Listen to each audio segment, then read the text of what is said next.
నరకపురానికి సెలవిచ్చి స్వర్గపురానికి దారిచ్చి సుఖము పోసిన మేనక అభినయ మేనక సారే వందనో అభివందనం నీ అందమే ఒక నందనం నిన్నకు రేపుకు సంధిగా నిలిచిన సుందరి పాదాభివందనం పాదాభివందనం పాదాభివందనం పాదాభివందనం వందనం అభివందనం నీ అందమే ఒక నందనం.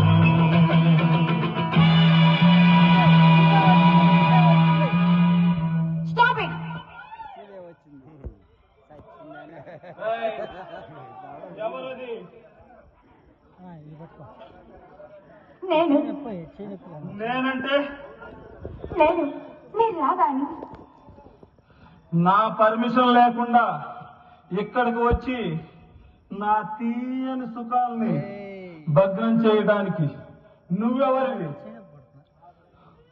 నేను రాదాని. రాదంటే ఏ రాధా?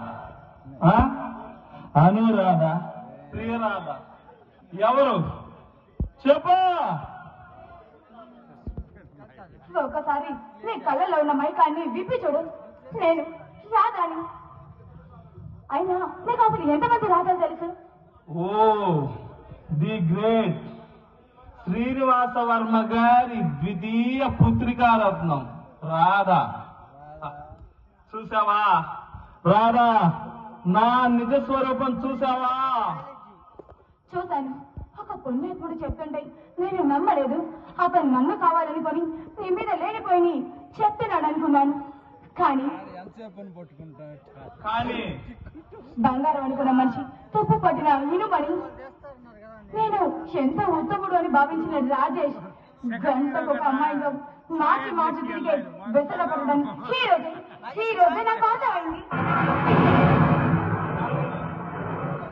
ఏం చేస్తావు? అర్థం చేసుకొని ఏం చేస్తావు? ఇదంతా కలనుకో. కలనుకొని మర్చిపోయి వచ్చి మాతో ఆనందాన్ని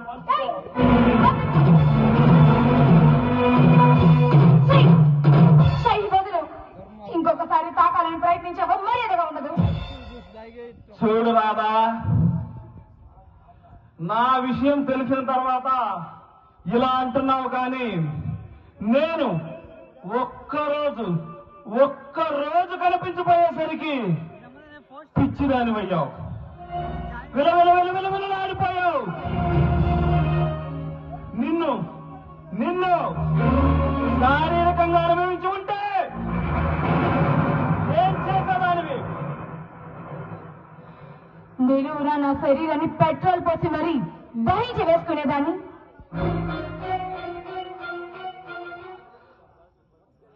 రాజేష్, నువ్వు మనసున్న మనిషి వెనుకొని నీతో ఇంత చనువుగా ప్రవర్తించానే తప్ప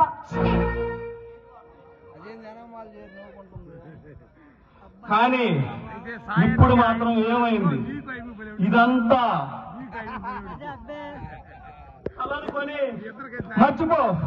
మర్చిపోయి నాకు పెళ్లి కొప్పుకో.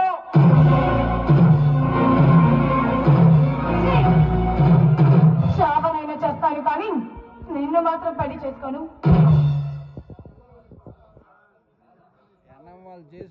రాధా, నువ్వు నేను కలిసి ఆ బీచ్లకి, సినిమాలకి, పబ్లిక్ లో తిరిగిన సంగతి ఈ లోకంలో అందరికీ తెలుసు. తెలిసి ఒక ఎంగిలి కూడు తినడానికి ఎవ్వడూ ముందుకు రాడు. సచ్చినట్టు నువ్వు నా కాళ్ళ దగ్గరకు రావాల్సిందే. మైండెడ్. తెల్లనివన్నీ పాలని, నల్లనివన్నీ నీళ్ళని నమ్మి మోసపోయాను. చూడు, నా కోసం నా ఆశ హృదయంలో ఎప్పుడు స్థానం ఉంటుంది. చూడు రాజేష్, ఎంతో మంది అమ్మాయిలతో ఆడుకున్న నువ్వు చరిత్రలో ఏం నాకు బాగుపడినట్టు లేదు. ఎంతో మంది అమ్మాయిలు ఎరుపు కారణమైన నువ్వు ఆ ఉప్పల్లో కొత్తగా